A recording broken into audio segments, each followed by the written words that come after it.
Welcome into the Mental Moments podcast with your guide, Healing Hottie. Mental Moments is where we walk through life experiences, yours and mine, finding the ingredients to make life sweeter, a conversation to consider our minds, bodies, and soul, moving with gratitude one step at a time. Everything is not what it seems at first glance. There are spaces in your life where we all should dig a little deeper. Today we are exploring what some of those moments can look like and how to process through. Let's walk through this together.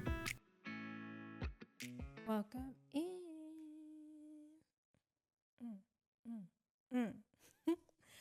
Welcome in. How are we feeling today? I really want to know, so make sure that you drop it in the comments. Mental Moments is a conversation, honey, and today we are talking all about what are the areas in your life that need another look. What are some things that you need to follow up on? There are so many avenues and ways to receive information. There's so many ways of which society plays the game of telephone. And so what are some areas, what are the things in your life that deserve a little bit more attention? Let's dive on in. In the last episode, I talked about what are some areas and relationships in your life that deserve repair? What are some things that desire a little bit more of the emotional attention, right? And it got me thinking about the saying, the devil's in the details, right? Especially when it comes to all the things that are going on in the world at any given minute, hour, and understanding like what's important and all of those things. And it also got me thinking about the hustle and bustle of life, where we are just moving so quickly. Our attention spans are shortened and all of those things that can just kind of lead us in this space of hurry and just going with what we received on the first go around. And I do think it is important that we take some time to slow down and really think about what information that we're receiving, especially when it comes to our overall well-being and our connections. I tend to, this is just me. You might not get this perception of me on this podcast, but when I'm in a deep state of focus and thinking, my forehead in this area just scrunches all on up. My brows and forehead tell the story of when I'm just a little bit stressed. And a lot of people have jumped the gun and called me mean because I look, they're like, oh, you look so mean. And I'm like, no, I'm not mean. I'm just like, I'm like all the things. And they assume that everything is just I'm not okay. What I've always come to appreciate is the people that stop in that minute of like something looks like it's wrong and just ask me if I'm okay. Like I always appreciate that, even when there's a lot going on, because I'm like, that is what the world needs more of. Don't just assume that I'm not okay, but actually like stop to understand, stop to inquire a little bit more. As I'm really thinking about information and what I consume, I'm even more so, I'm having to start to ask that question of like, okay, what is that really? Because in the era of AI, in the era of clickbait, in the era of skits, even, it is so easy to get wrapped up in these tunnels of distraction. You start to lose sight of like what's real and what's fake. And especially in business now, one of the sayings that I've adopted in working is let me not lie and let me double check. Because often I'll dig of like what's coming to the top of my mind. And that might not necessarily be the right answer.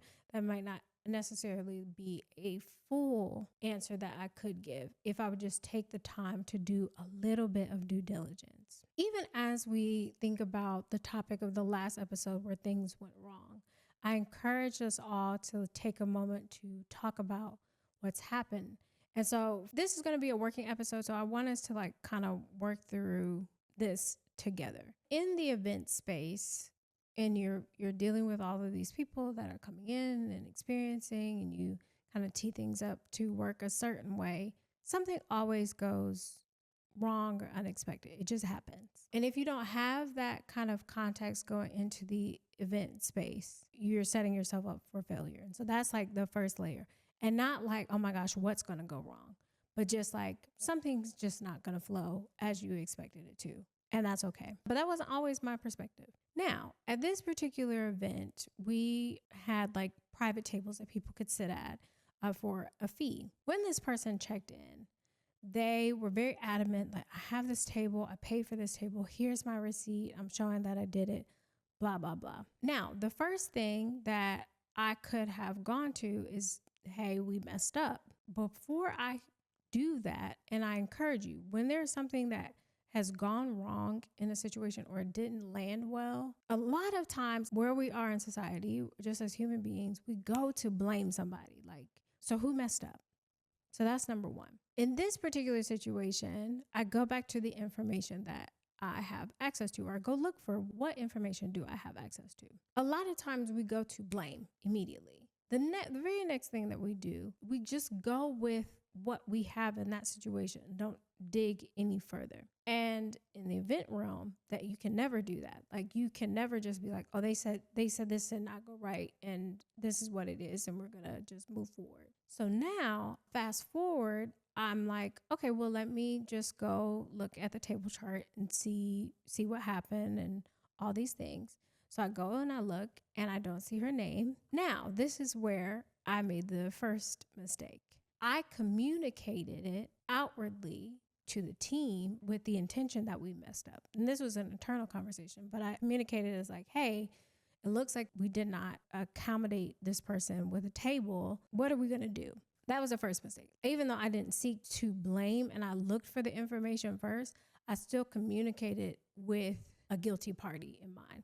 And we do that a lot. Even with things on social media, we will immediately jump to like, well, she's saying we did it, so we did it. Or they're saying this happened, so this is what happened. Cool. Now, next part of this was someone on the team was like, no, we literally spoke, and yes, we did overpromise a table, but no, like this is fine. We're good. We already communicated that they've gotten refunded and there was no longer a table available. So this person now standing in front of me, I said, hey, so it looks like we spoke to you on this date and letting you know, that kind of thing. And this person adamantly denied. The other thing that we tend to do in the face of conflicting information is that we go to label. We jump from blame to labeling. I could have easily approached it in the sense of like, you're not telling the truth. I could have told her that she was lying, even though that wouldn't have been great customer service, but neither here nor there. I could have done that. And so she adamantly denied. No, that never happened. I never spoke to anybody. Nothing. And so what I did do is I dug a little bit deeper. And so I said, hey, can you confirm your phone number? And she confirmed her phone number. And I'm looking at the screenshot. I'm like, well, I do see that we did text that number on this date. And there was a response back to that we no longer have the table, even though it's showing that your ticket is valid. Apologies for the confusion, but you're still able to go into the party and have a good time. For whatever reason, they didn't recall that conversation, or maybe they were denying that conversation. Whether someone wants to take accountability in a situation or not is not anybody's business. This goes back to control, right? I couldn't make that person say, oh yeah, I do remember that. And oh, that is what happened and all the things, even when you have all the evidence that says otherwise. And so you just have to remain in control of yourself. And I think in that kind of scenario, that's me looking back, but that's something that we have to carry with us as we operate in this space. I think we're way too quick to just go with the first bit of information that we have. Some things do require us to dig a little deeper in order to make good decisions, in order to maintain good relationships, in order to maintain a great guest experience. It does require a little bit more effort. I know at times I'm missing that deeply. I am missing the element of like, sometimes the answer is just not always a quick, well, this is what it is. It does require a little bit more. And I think that's how we begin to build healthier and deeper relationships. I even know that that's how I've begun to build a deeper relationship with God. I have started to want to understand, seek to understand in the things that I've read in the Bible. I've wanted to seek out to understand not just my life, but I'm seeing how somebody else's life is going. God, what is that? What's going on there? Sometimes it can feel like it is not worth our time. Sometimes it can feel like it is not worth the investment. But that's where we're losing those opportunities for connection. That is where we're losing the opportunity to advocate. There are so many instances in events, in relationships, where because I have taken the time to dig a little deeper and not go with the first layer of information, not in doubt, but truly of just like, I just want to understand all that's there before I land on like an approach, a decision within myself, an opinion within myself that has saved so many relationships. I mean, even on just like the bare surface of, a lot of people have perceived me as like very standoffish and shy, but there's more there. There's more layers there. There's even for me where I'm like, oh, I don't know if that person really likes me that much. Why don't we take up some time to strike up a conversation with them and see where it goes? And it doesn't have to be this like very involved thing either. But I know that if we create some extra space to build depth in what it is that we're doing daily, not just the why, but what's going on there, how is it happening? It creates such this space of like, I don't know if it's trust. I don't know if it's just understanding. I don't know if it's like just rapport, right? But it created so much peace. If we were able to create a value pack of the last episode and this one, when you like seek to repair or build relationships, you got to dig deeper.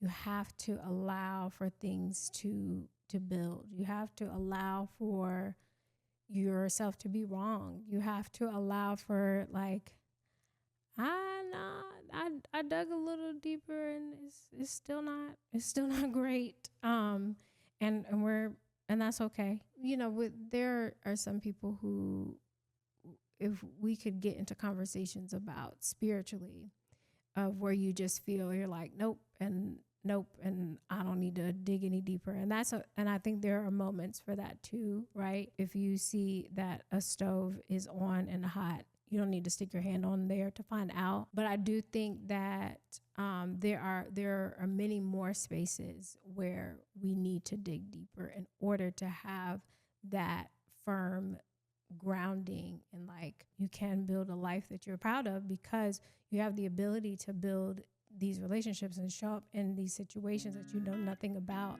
and gain information that allows you to move forward more confidently and more comfortably.